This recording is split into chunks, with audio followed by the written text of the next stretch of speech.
What's up, my people? Welcome back to my channel. It's your girl Tyrana here, and today I'm bringing you another video all about a black girl in business. In today's video, I will be sharing my struggles as a woman, especially a black woman entrepreneur. Keep watching.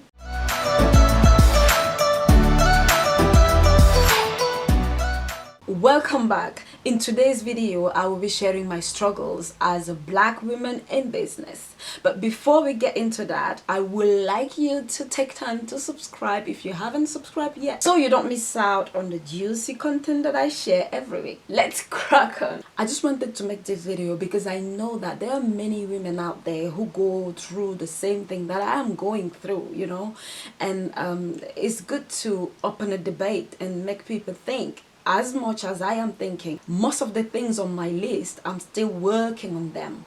It's so hard to be a woman in entrepreneurship, but it's even harder when you are a black female entrepreneur. I cannot ignore how far we've come when it comes to gender equality and race equality, but we still have a long way to go. I meant to start my business a long time ago. I've always had amazing ideas, business ideas. I've always thought it would be cool to kind of see them coming to life, but there were always things that were holding me back.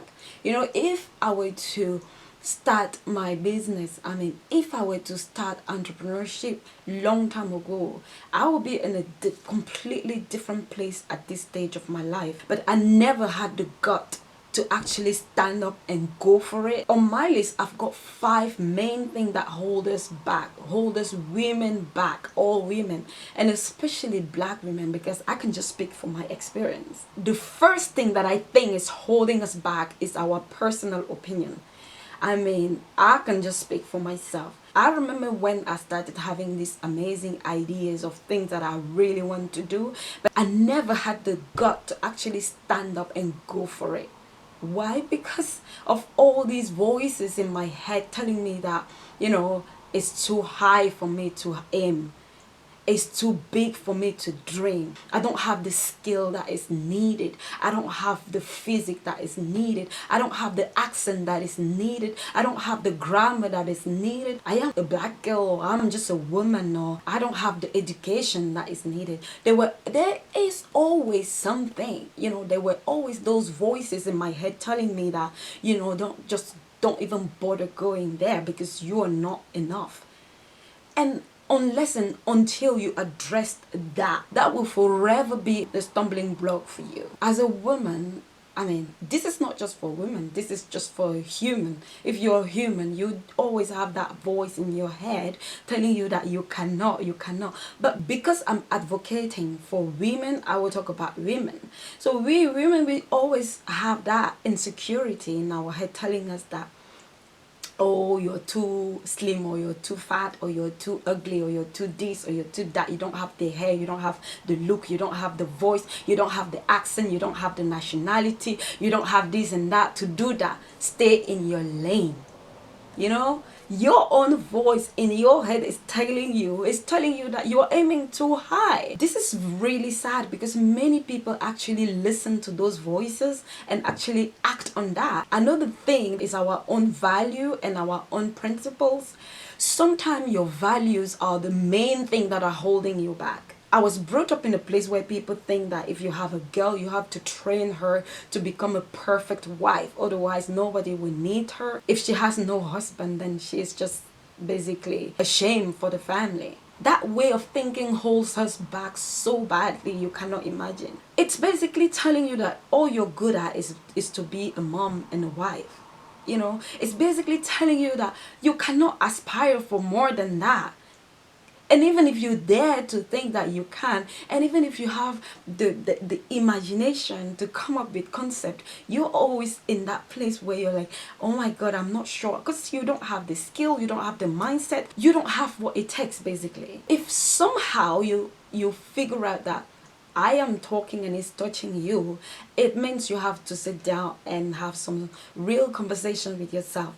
Ask yourself, what are your real values and principles, and how can you go about to readjust them so that they can be fruitful to your life. Not all values are beneficial for us. Some values actually hold you back. I will take an example. I'm very private.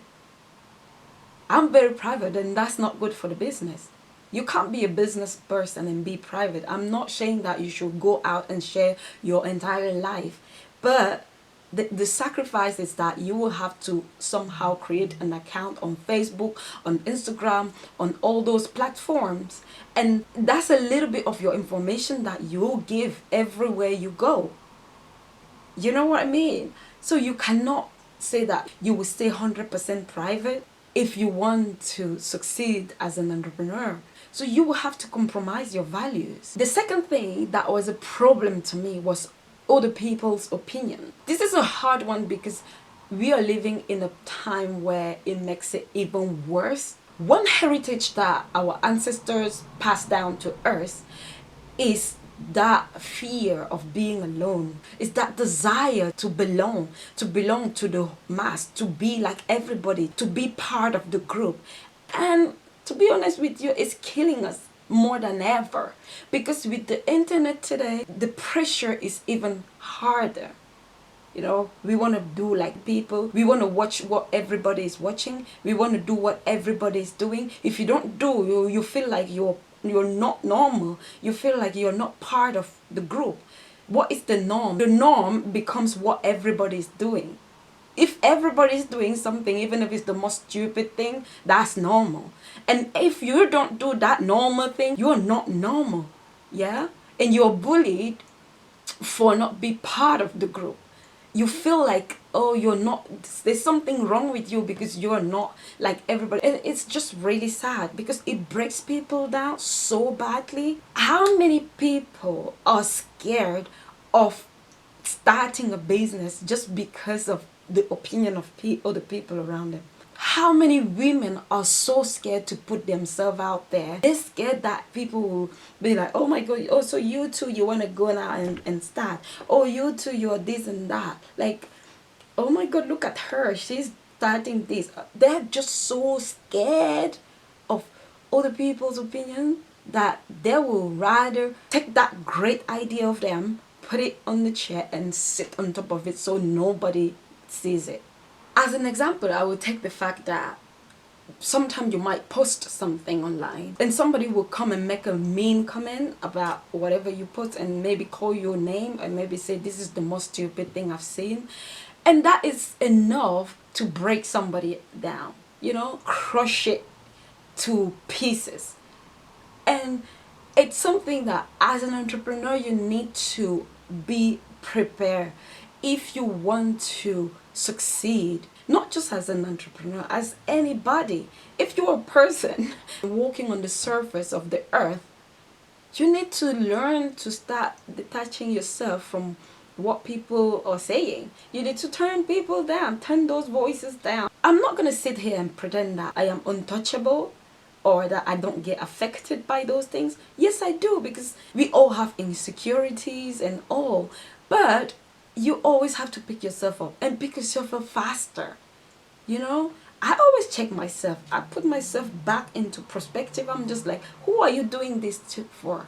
Who are you doing this for? Like, what I'm about to do now, who are you doing? Like, I'm making this video. Somebody will come and say that stupid or whatever. And I'll be like, look, who are you doing this for? Are you doing this for these type of people? There are people who need to see this video that I'm making, for example. And I'm sure that this video will touch somebody in a positive way. And if that happens, then I can be happy because I did exactly what I wanted to do. I am not targeting the whole world. I'm not going after those type of people. I don't care. So having that type of frame of mind can help. Another question that I ask myself is, why are you valuing people that don't even matter? People that really don't matter. Why am I valuing those people's opinion? Like, who cares? They can say whatever they say. They will always say. In fact, if everybody likes you, you need to question yourself. If everybody hates you, you need to question yourself. There always going to be people who like you and people who hate you. And another question that I ask myself usually is that, You know, why am I trying to keep up with the stupid ones? Like, why am I trying to do things to please other people? You might be trying to keep up with some lifestyles that you cannot afford, trying to buy things and, you know, get yourself in debt just because you want to prove a point to some stupid people.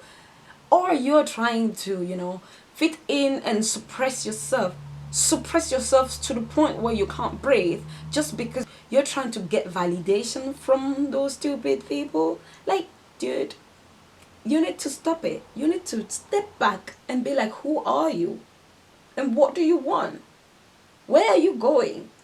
Why are you trying to keep up with these stupid people? Step back and be like, look, I'm gonna put my true self out. If you don't want it, I don't care. If you like it, boop, boop. Real talk. So that's what helps me. Things affect me as well. But I always have to remember to put myself together and be like, look, I need to get up. You know, I need to get up and keep going. And I don't care.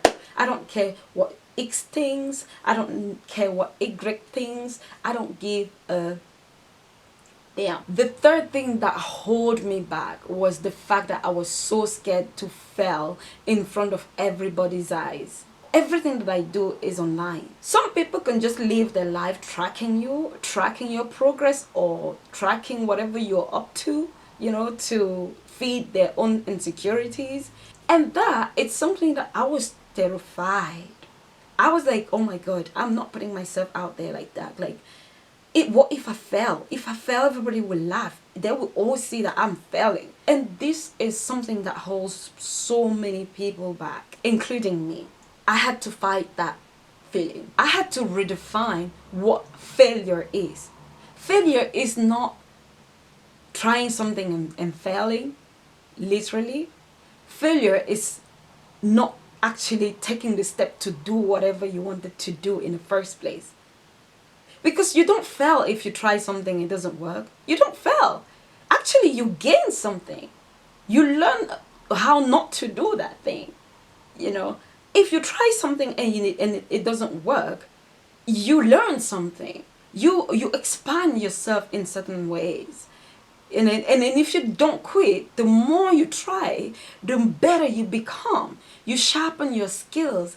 Who cares what people think? People always laugh. One of the best examples that I like is the example of Einstein. He was working on his theory for years and years. And people were laughing at him every time that he started explaining it because it didn't make sense. Not only it didn't make sense to them, they didn't understand his theory, what it was on about, but also his calculation was wrong. And he tried all this year to prove that his vision was actually right. He kept failing. Failure after failure, but eventually he got to the point where he was right. You might not have the greatest idea of all time like Einstein did. Your idea will always sound stupid to other people until you actually start it and it start working and people start saying that, oh, actually it makes a bit of sense. And people, those people that were laughing will start saying that, oh, I see, it's making some sort of sense. So my advice is that get up and go for it. Go and chase that dream of yours. Chase it to the end of the universe. People will always talk. I'm doing these videos and I'm sure there are people who are like, oh, but you know what? I don't give a I am not losing. The fourth thing on my list is negotiation. I suck at negotiation. That's one of my weakest points. I'm just too generous and I'm too nice. And as an entrepreneur, that is not good. You have to be like, I mean, business. This is business. This is business. We leave the nice there and the generous over there. We talk business right now. But me, I'm worried. I'm gonna get there. I will get there. As an example, I was doing some negotiation with this guy that we wanted to hire to do some work for us. We ended up agreeing for £1,000. And then when I went back and I spoke to my assistant and he was like, what? Why do you pay £1,000 know that job? I've got a guy here that can do it for £400. Like, what is wrong with you? And I was like, really? He was like, I told you to never do an agreement without checking with me. He ended up calling the guy he was talking about, and the guy was happy to do that job for £400. But it's something I'm working on, so don't come for me thinking that I will be easy. Final thing on my list is this sentence: you're a black woman. This particular one is not because of racism, it's because of perception. There's this assumption around a black woman, you know, that she is not smart, she's not she's undereducated, she's not able to understand some complex things. This is something that I experienced. I'm not just saying it, I experienced it. I came across many people who see me first as, oh, she's just a black woman. 5 years ago, I had this friend of mine, what was the name again? I forgot. Anyway, she came to me and she was like, oh, for my birthday I got these 2 watches and I don't need both of them, I want to give you one. Can you read the time? Are you familiar with this type of watch? And I was like, excuse me? And she was like, yeah, I just wanted to check, can you tell the time on this watch? Can you read the time so I can offer it to you? I was like, oh my god, I can't believe this. Are you joking, or is that a genuine question? I asked her. I was like, are you actually joking, or is that a real question? And she was like, I'm not joking, I just want to check because, you know, in Africa, I don't know if you guys have this type of watch. I was like, okay, this is getting really interesting. So when you come from Africa, the thing you used to live with monkeys and rabbits, so you don't know how to write, and you're just basically a caveman. I'm a cave girl, like literally. I was shocked. I was like, girl, there's a lot you can learn from me, so sit down. There's a lot I can teach you, so sit the hell down. This is just to illustrate the common things that happen every day, you know, people perception of other people culture. As I said, it's not out of racism, it's just misinformation. It's just what the media make them see and make them think. But I can't blame all of them and all of on the media. When you see even some African people and the way they behave, it's just like, dude, that's another whole video. That's another whole video for me to go through that. So if I come back to the business side of the thing, it's like when you're a black woman and you're an entrepreneur, people are like, wow, they're shocked, you know. They're more like, wow, she's black, but she was supposed to stay in her lane, you know what I mean? Like, you're black, you're meant to be begging. But I'm not gonna lie, that is the fuel to my spirit. You know, when I see that you underestimate me just because I'm black, I'm just like, okay, I'm gonna show you. I'm going to show you that I'm black and passionate. I'm black and intelligent. I'm black and fabulous. If you've experienced any of those things that I talked about, or if you had a different experience, please comment below. I would love to hear from you. That is it for me for today, guys. I hope you guys enjoyed this video. I hope you get inspired in any way to stand up and fight those haters and the haters in you, those voices, you know. Yeah, so if I inspire you to do that, then boop boop boop. If you like my video, please don't forget to give me a thumbs up. I will see you in another video.